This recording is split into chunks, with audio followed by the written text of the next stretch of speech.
Atos, capítulo 1. Prezado Teófilo, no primeiro livro que escrevi, contei tudo o que Jesus fez e ensinou, desde o começo do seu trabalho até o dia em que ele foi levado para o céu. Antes de ir para o céu, ele deu ordens, pelo poder do Espírito Santo, aos homens que ele havia escolhido como apóstolo. Depois da sua morte, Jesus apareceu a eles de muitas maneiras, durante 40 dias, provando sem deixar dúvida nenhuma que estava vivo. Os apóstolos viram Jesus e ele conversava com eles a respeito do reino de Deus.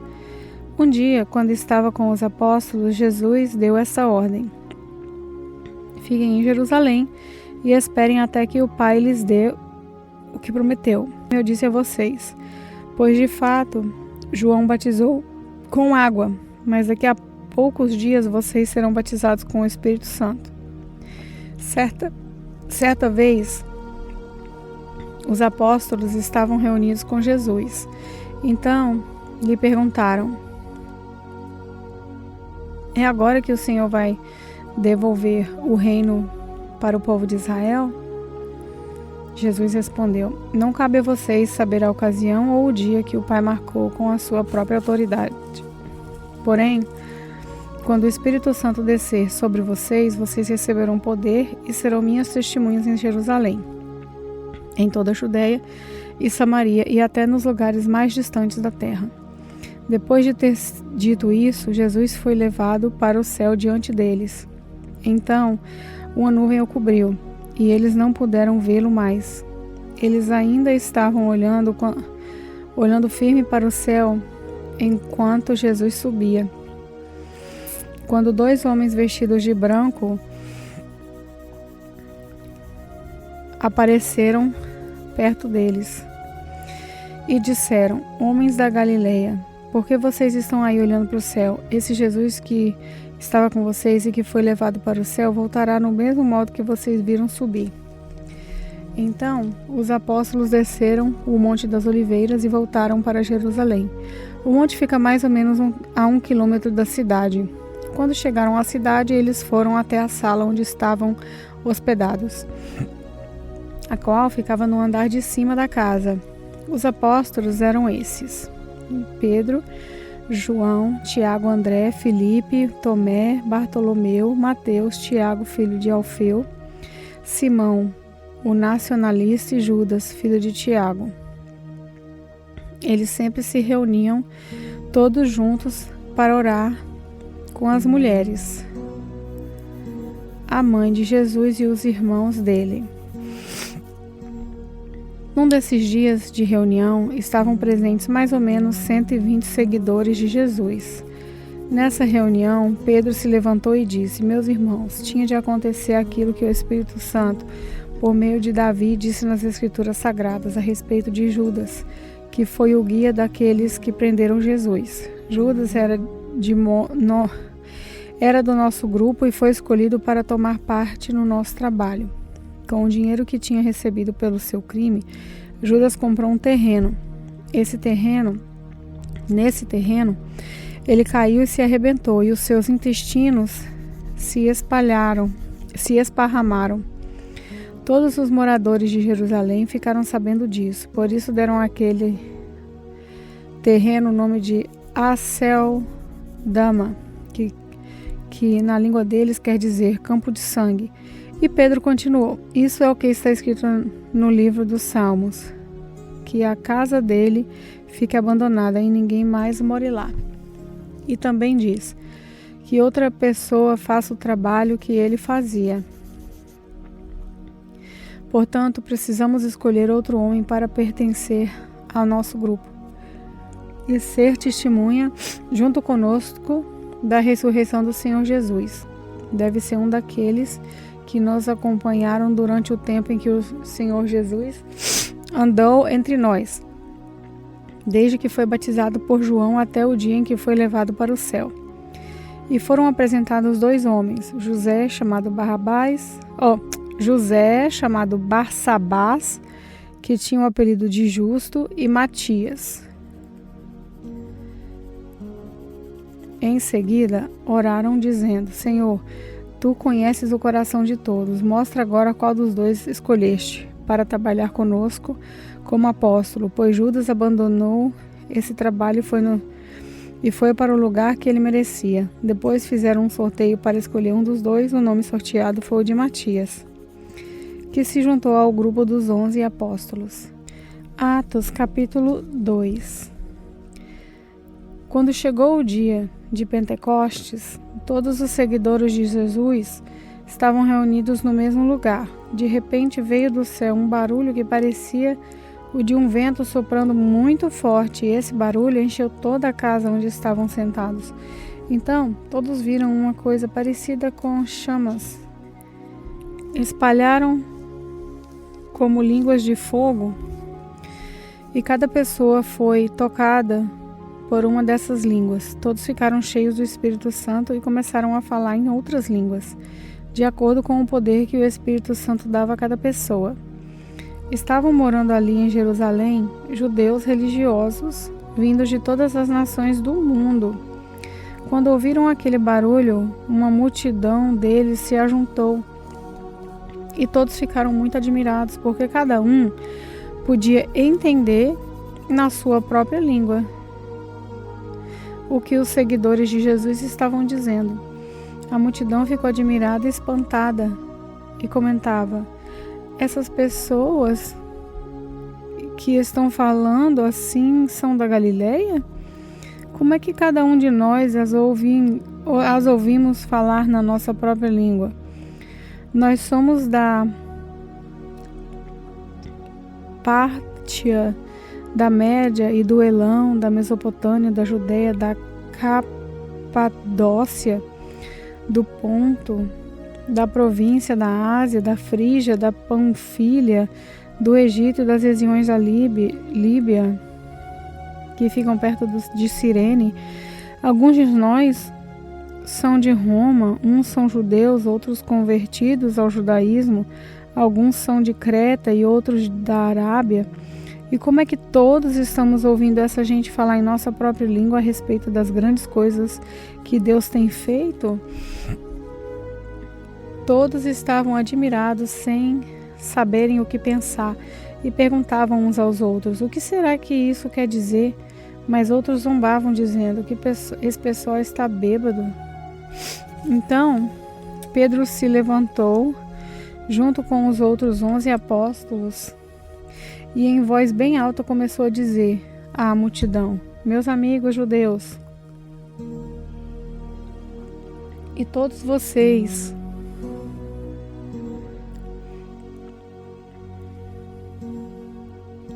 que moram em Jerusalém, prestem atenção e escutem o que eu vou dizer.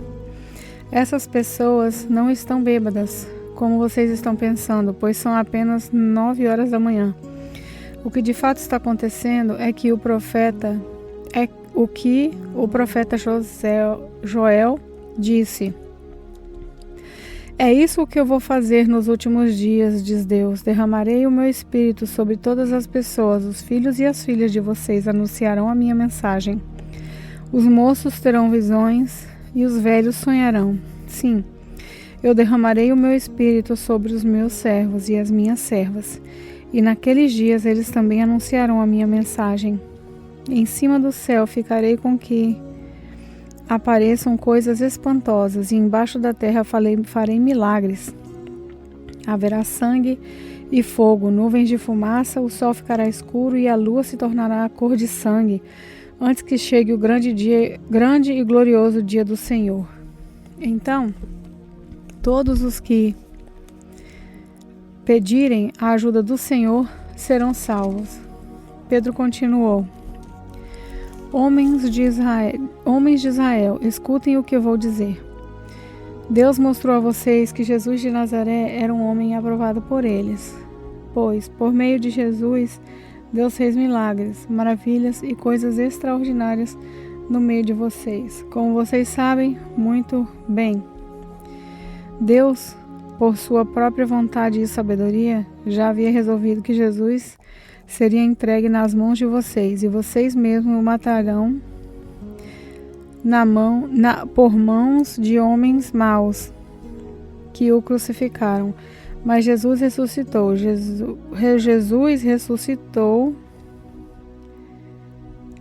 Mas Deus ressuscitou Jesus, livrando-o do poder da morte, porque não era possível que a morte o dominasse. Pois Davi disse a respeito de Jesus o seguinte: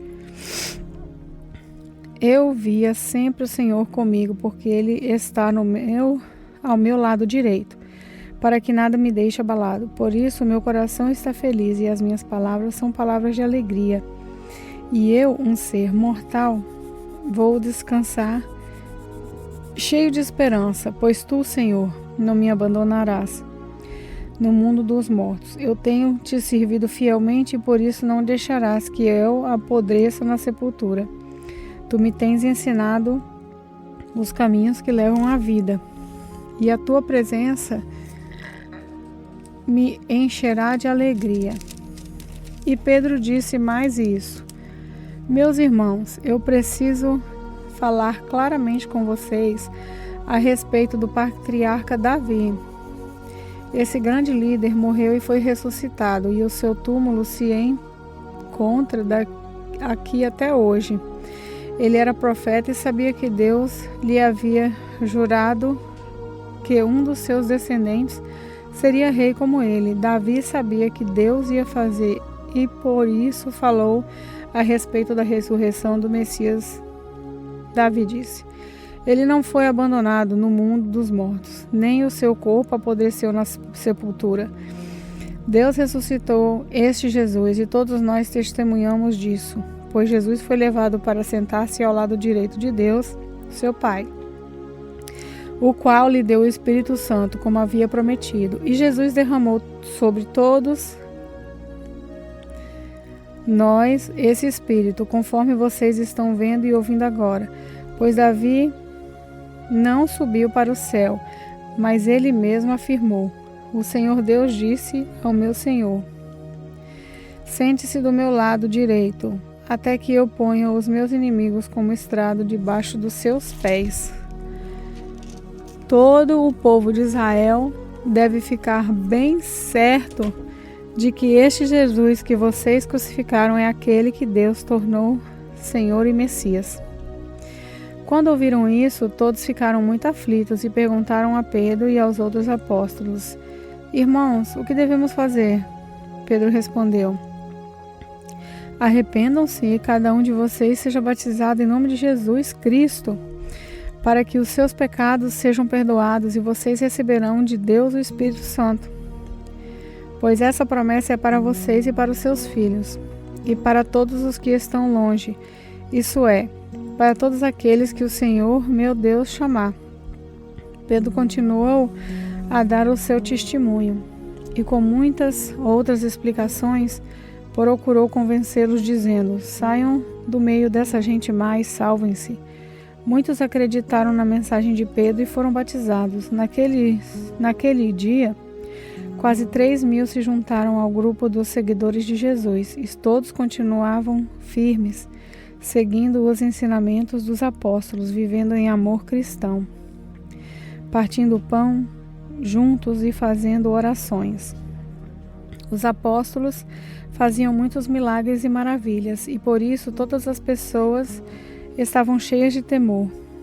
Todos os que criam estavam juntos e unidos, e repartiam uns com os outros o que tinham.